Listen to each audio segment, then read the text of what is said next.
हम शहर में जो prime minister of India Narendra Modi ने अब पैदल कैंपेन शुरू की, तो इससे आप क्या अंदाज़ा लगा सकते हैं? कैंपेन में मुख्तलिफ तरीके इस्तेमाल किए जाते हैं, कभी हवाई जहाज़, कभी हेलीकॉप्टर, कभी गाड़ी, कभी पैदल।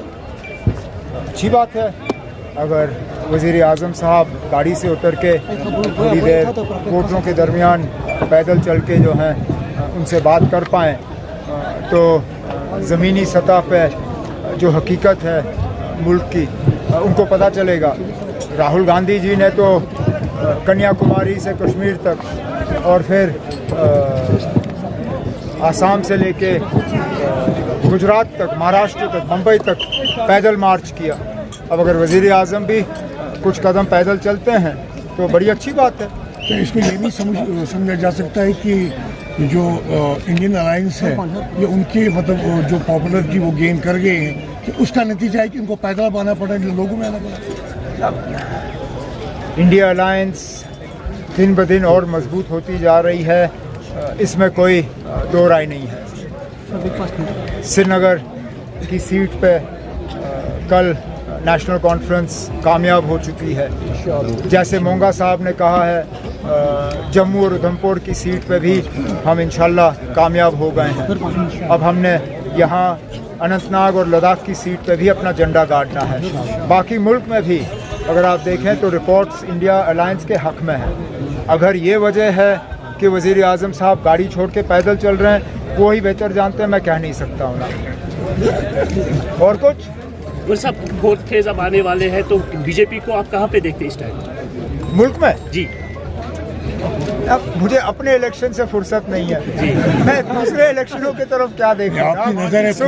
सुबह उठता हूँ, तैयार होता हूँ, तकरीरें करता हूँ, वोटरों से मिलता हूँ, हाथ मिलाता हूँ, गले लगता हूँ और वापस घर जाता हूँ।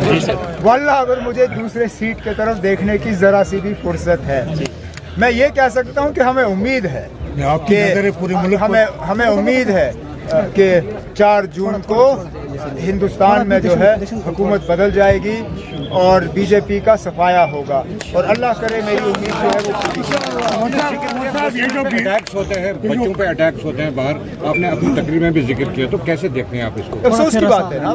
देखिए, जो बातें हम इलेक्शन के तकरीरों में करते हैं, अगर इनका असर सिर्फ इलेक्शन तक ही रहता तो शायद मैं शिकायत कम करता। लेकिन आप भी जानते हो, मैं भी जानता हूँ, इलेक्शन में इस तरह का जब हम जहर फैलाते हैं और मज़हबों के दरमियान जो है तनाव पैदा करते हैं, उसका असर सिर्फ इलेक्शन तक ही नहीं रहता, उसका असर इलेक्शन के बाद भी रहता है। और जो भी इस मुल्क का वज़ीर आज़म बने, उनको इस बात को याद रखना होगा कि वो सिर्फ इस मुल्क में सिर्फ एक मज़हब के वज़ीर आज़म नहीं हैं। हम मोदी साहब की ही बात करें, इलेक्शन के बाद जब कभी वो कहीं जाते हैं, खासकर बाहर के मुल्कों में, वो अक्सर बेशतर ये कहते हैं कि मैं 140 करोड़ हिंदुस्तानियों का वज़ीर आज़म हूँ। अगर वो 140 करोड़ हिंदुस्तानियों के वज़ीर आज़म हैं तो उनमें 14% मुसलमान भी हैं। तो इलेक्शनों में हमें जलील करके वो हमारा वज़ीर आज़म फिर इलेक्शन के बाद कैसे बनेगा? तो यही होगा कि आप दूसरे मुद्दों पर इलेक्शन लड़िए, लेकिन कम से कम मुसलमानों को तो बख्शें।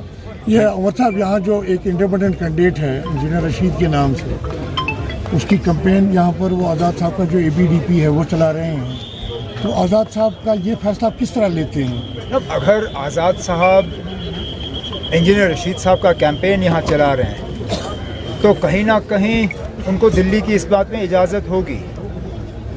अब आज़ाद साहब ने ये इजाज़त कैसे हासिल की वो मैं नहीं जानता हूँ, लेकिन इतना मैं ज़रूर जानता हूँ कि आज़ाद साहब बिना दिल्ली से इजाज़त लिए शायद अपने बेडरूम से भी बाहर नहीं आते।